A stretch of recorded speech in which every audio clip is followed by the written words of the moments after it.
भारतात विविध धर्म, पंथ आणि जाती असूनही मानवता, धर्म आणि भारतीयत्व हे सर्वांना जोडणारं आहे. रमजान ईद हा पवित्र सण 1 महिन्याच्या उपवासानंतर येतो. जगभरातील मुस्लिम बांधव हा सण मोठ्या आनंदानं आणि पवित्र भावनेनं साजरा करतात.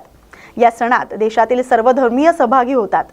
एकता हे भारतीय संस्कृतीचं वैशिष्ट्य असून रमजान ईद हा बंधुभाव आणि समतेचा संदेश देणारा सण आहे, असं प्रतिपादन काँग्रेस नेते बाळासाहेब थोरात यांनी केलंय. संगमनेर इथं मुस्लिम बांधवांना भेटून त्यांनी ईदच्या शुभेच्छा दिल्या. यावेळी त्यांच्या समवेत आमदार सत्यजित तांबे हेही उपस्थित होते. कॅप्टन अशोक खरात यांच्या प्रकरणातील सर्व दोषींवर कठोर कारवाई झाली पाहिजे, असं काँग्रेस नेते बाळासाहेब थोरात यांनी सांगितलंय. धर्माचा वापर किती चुकीच्या पद्धतीने होऊ शकतोय याची जाणीव आता समाजानं करून घेण्याची गरज आहे, असंही त्यांनी यावेळी नमूद केलंय. हे पाहण्यात आपल्याला मिळतं आहे आणि सर्वांनी यापासून काही निश्चितपणे शिकवण घेतली पाहिजे आणि जे दोषी असतील त्यांच्यावर कार्यवाही झाली पाहिजे. सर, राज्यातील 9 मंत्री खरात यांच्या संपर्कात होते असं पुढे आले. 9 मंत्री ठीक आहे. आता त्यामध्ये कोण कोण गेले, काय झालं हे आता आपण पाहतो आहोत. याच्यात दोषी असतील, जे गुन्हे घडले असतील ते गुन्ह्यांचा निश्चित तपास झाला पाहिजे. सर, मोठी प्रॉपर्टी यांची 200 कोटी रुपयाच्या पुढं आहे खराची, आणि महिला आयोगाच्या अध्यक्षात जर त्यांना छत्री धरत असेल तर कसं बघता येईल? काही गोष्टी अत्यंत दुर्दैवाच्या आहेत, ही वस्तुस्थिती आहे. सगळ्या गोष्टी समोर येत आहेत. आता शेवट पाहायचं, जे दोषी असतील, ज्यांच्या हातून गुन्हे घडले असतील त्यांना शिक्षा ही झालीच पाहिजे. सर, वडगावच्या मॅटरमध्ये अजूनही आरोपी अटक झालेला नाही. म्हणजे खूप काळजीच्या गोष्टी काही होत आहेत. संपूर्ण तालुक्यामध्ये ही तिसरी घटना आहे. म्हणजे जर पाहिलं मुलींच्या बाबतीत तिसरी घटना ही घडलेली आहे. दुर्दैव यातले जे गुन्हेगार आहेत ते कोण आहेत असं पाहिलं तर जे अत्यंत वाळू मुरू याच्यामध्ये जे माफिया तयार होत आहेत, आता सैराट माफिया तयार होत आहेत, यांच्या हातून हे गुन्हे घडत आहेत. त्यांच्यावर लक्ष केंद्रित करणं आवश्यक आहे, कारण अनावश्यक पैसा त्यांच्या हातात येतो आहे. हे अत्यंत मध्यस्थी होत आहेत किंवा व्यसनाच्या अधीन जात आहेत आणि त्याच्या माध्यमातून तालुक्यामध्ये असं हे गोंधळाचं वातावरण निर्माण झालेलं आहे. वडगावच्या घटनेला 48 तास पूर्ण होत नाही. कोल्हापुरात नदी तसंच विहिरीवरील मोटर पंप चोरी करणाऱ्या टोळीला अटक करण्यात आले. वडणगे रोड परिसरात करवीर पोलिसांनी ही कारवाई केली. करवीर आणि पन्हाळा तालुक्यातील कुंभी कासारी नदी परिसर तसंच विहिरीवरील मोटर पंप चोरीच्या घटना घडल्या होत्या. या प्रकरणी सुनील सुभाष जाधव, सूरज बाळू लोखंडे, सूरज संपत गुजले आणि हर्षद विकास पाटोळे अशी ही आरोपींची नावं आहेत. पोलिसांनी आरोपींकडून चोरीच्या 20 मोटारी, 1 वाहन आणि मोबाईल असा एकूण 3,52,000 रुपयांचा मुद्देमाल जप्त केलाय. गेले 2-4 महिन्यापासून कोल्हापूर जिल्ह्यामध्ये बऱ्याच ठिकाणी करवीर तालुका असेल, पन्हाळा तालुका असेल, अनेक तालुक्यामध्ये नदी आणि विहिरीवरील वीज पंप चोरी जाण्याचं प्रमाण भरपूर होतं. त्या अनुषंगानं काही शेतकरी संघटना किंवा शेतकऱ्यांनी सुद्धा माननीय जिल्हाधिकारी साहेब असतील, माननीय पोलीस अधीक्षक असतील यांना निवेदन पण दिले होते. याचा तपास करत असताना आम्हाला गोपनीय माहिती मिळाली आणि त्या अनुषंगानं आम्ही त्याचा शोध घेतला असता आम्हाला रेणावी तालुका खानापूर येथील 2 आरोपी आहेत, एक आलते तालुका तासगाव सांगली येथील 1 आरोपी आहे आणि एक रुकडी येथील 1 आरोपी आहे. असे 4 आरोपींना आम्ही ताब्यात घेऊन त्यांच्याकडे चौकशी केली असता त्यांनी करवीर, पन्हाळा आणि कळे अशा एकूण 3 पोलीस स्टेशनच्या हद्दीतील 20 मोटर ज्या चोरीस गेल्या होत्या त्या एकत्र ठेवल्याची माहिती मिळाली. त्या अनुषंगाने त्या ताब्यात घेण्यात आलेल्या आहेत. ऐन उन्हाळ्याच्या सीझनमध्ये शेतकऱ्यांना शेताला पिकांना पाणी देणं गरजेचं असताना त्या काळात मोटर पंप चोरीला जाणं, केबल चोरी जाणं असे प्रकार घडत आहेत. त्या अनुषंगाने आम्ही त्या 20 मोटर हस्तगत केलेल्या आहेत.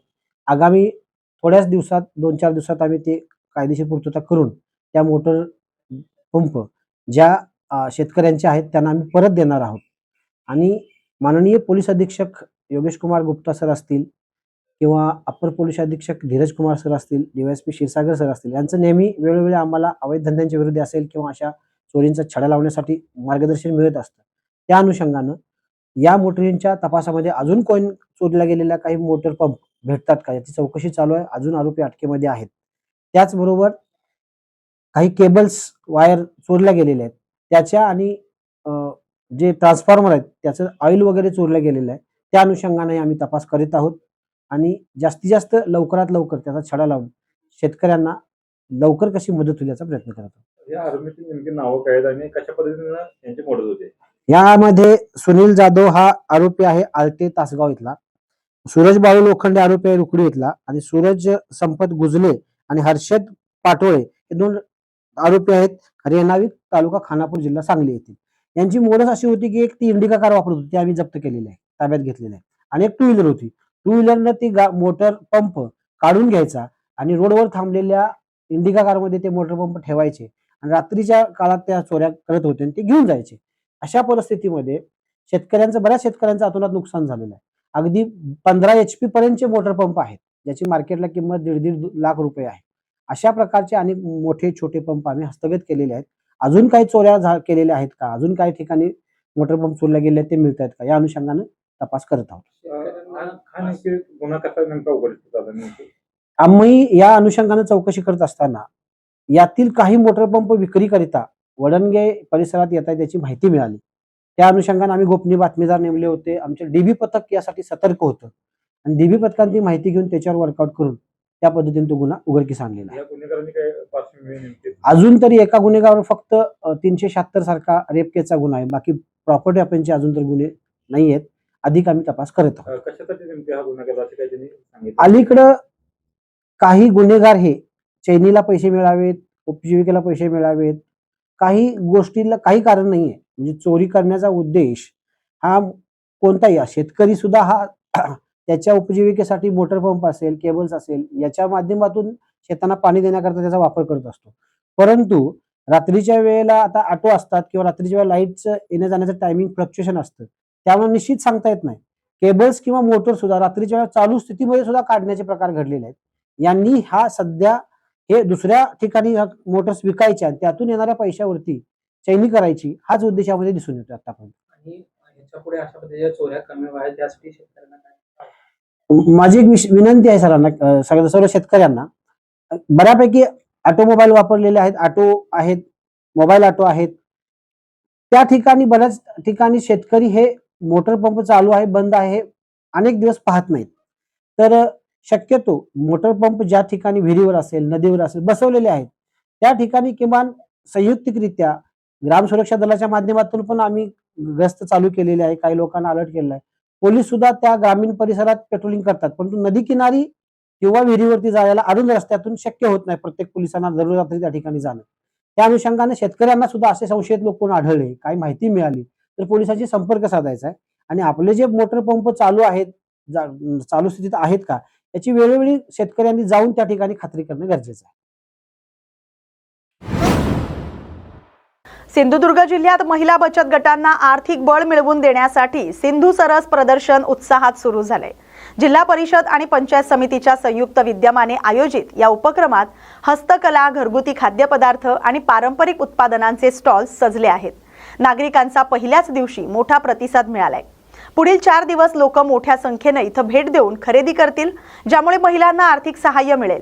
याशिवाय स्थानिक उत्पादनांसाठी उमेद या मॉलमध्ये कायमस्वरूपी जागा उपलब्ध करून देण्याचा निर्णयही घेण्यात आलाय. वर्धा जिल्ह्याच्या सर्वांगीण विकासासाठी राज्य सरकारनं अर्थसंकल्पात मोठी तरतूद केली आहे. 4ही मतदारसंघांसाठी रस्ते आणि पुलांच्या कामांसाठी जवळपास 100 कोटी रुपयांचा निधी मंजूर करण्यात आलाय. याबाबत माहिती देताना राज्यमंत्री डॉक्टर पंकज भोयर यांनी गडचिरोलीला स्टील हब म्हणून विकसित करण्याच्या निर्णयामुळे विदर्भातील औद्योगिक विकासाला मोठी चालना मिळणार असल्याचं सांगितलंय. गडचिरोलीतील खनिज संपत्तीचा लाभ घेण्यासाठी उद्योगांना शेजारील जिल्ह्यातही प्रकल्प उभारणं बंधनकारक करण्यात आलंय. त्यामुळे वर्धा, भंडारा, चंद्रपूरसह संपूर्ण परिसरात रोजगाराच्या संधी वाढणार आहेत. तसंच शक्तीपीठ महामार्गामुळे वर्धा आणि कोकणातील संपर्क अधिक मजबूत होणार असून पर्यटन आणि व्यापाराला चालना मिळेल असा विश्वास त्यांनी व्यक्त केलाय.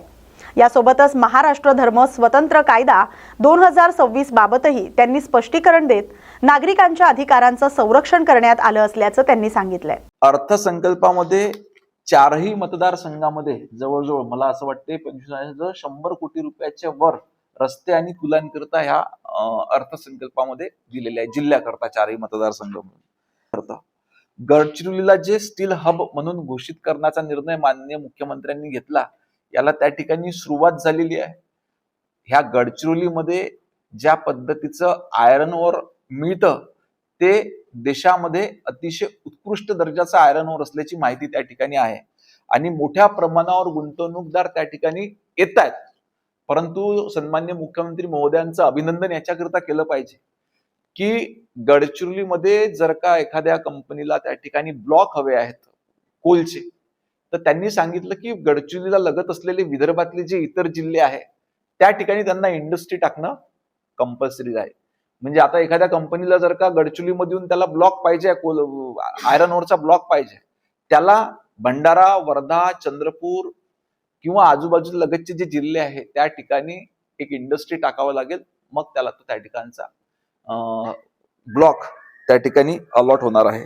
अशा पद्धतीनं अनेक निर्णय राज्य सरकारच्या वतीनं घेण्यात आलेले आहे. बाकी आपल्याला माहितच आहे की वर्धेकरता उमेद मॉल त्या ठिकाणी मंजूर झालेला आहे. आपण त्या ठिकाणी भर देतोय जास्तीत जास्त वर्धेला पर्यटन कसं वाढवता येईल.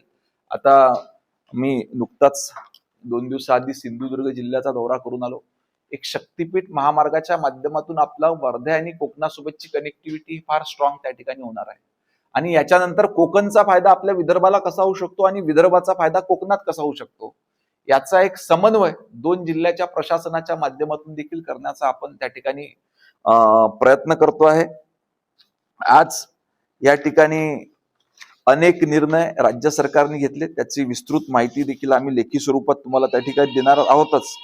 आजच्या निमित्तानं सांगतो कारण सभागृहात हे बिल, हा कायदा मांडण्याची संधी मला त्या ठिकाणी मिळाली. महाराष्ट्र धर्म स्वातंत्र्य कायदा 2026, ज्या माध्यमातून अनेक मंडळींचं कन्फ्युजन सभागृहात देखील झालं होतं. काही जणांनी शंका, सर्वांनी बिल, एक तर सर्वांनी त्याला होकारच दिला, नगण्य व्यक्ती सोडले तर सर्वांनी त्याला होकारच दिला.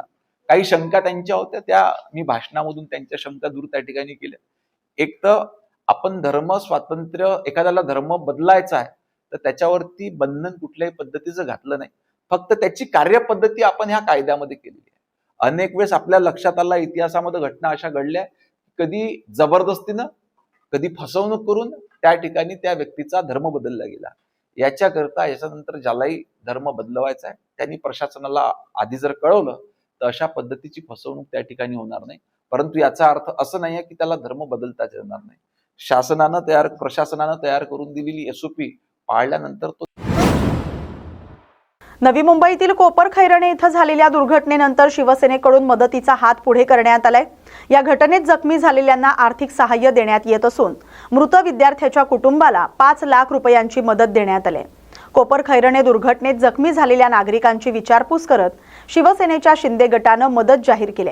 शिंदे गटाचे उपनेते विजय चौगुले यांनी आज खासदार नरेश म्हस्के यांच्या उपस्थितीत मृत विद्यार्थ्याच्या पालकांना 5 लाख रुपयांचा धनादेश सुपूर्द केला. यावेळी जखमींना लवकरात लवकर बरं होण्यासाठी आवश्यक ती सर्व मदत केली जाईल असं आश्वासन देण्यात आलंय. दुर्घटनेनंतर स्थानिक प्रशासन आणि लोकप्रतिनिधी घटनास्थळी दाखल होत परिस्थितीचा आढावा घेत आहेत. पेण तालुक्यातील आंबिवली गाव हद्दीत मुंबई गोवा महामार्गावर झालेल्या भीषण अपघातात गंभीर जखमी झालेल्या दुचाकीस्वाराचा उपचारादरम्यान मृत्यू झालाय. बेदरकार कार चालकाच्या निष्काळजीपणामुळे हा अपघात घडल्याचं समोर आलंय. या प्रकरणी गुन्हा दाखल करण्यात आलाय. प्राप्त माहितीनुसार 18 मार्च 2026 रोजी दुपारी 1:15 वाजताच्या सुमारास आंबिवली गावाच्या हद्दीत नवीन साई सहारा हॉटेल समोर हा अपघात घडला होता. आरोपी अक्षत राठोड हा त्याच्या कारनं पेणहून पनवेलकडे जात असताना अतिवेगात वळण घेत होता. यावेळी त्यानं निष्काळजीपणामुळे वाहन चालवत असताना उजव्या बाजूने जाणाऱ्या दुचाकीला जोरदार धडक दिली. या धडकेत मोटरसायकलवरील शुभम पाटील हा गंभीर जखमी झाला. या अपघातात त्याच्या डोक्याला तसंच हातापायांना गंभीर दुखापत झाली. दोन्ही वाहनांचं मोठं नुकसान झालं. जखमीला तातडीनं रुग्णालयात हलवण्यात आलं होतं, मात्र उपचार सुरू असतानाच त्याचा गुढीपाडव्याच्या दिवशी मृत्यू झालाय. या प्रकरणी दादर सागरी पोलीस ठाण्यात आरोपी विरोधात गुन्हा दाखल करण्यात आलाय. पुढील तपास सुरू आहे. या बातमीसोबतच बातमी महाराष्ट्राची मध्ये वेळ झाल्या तर इथेच थांबण्याची. अशाच महत्त्वाच्या बातम्यांसाठी पाहत राहा न्यूज मराठी 24/7. नवा भारत नवा विचार.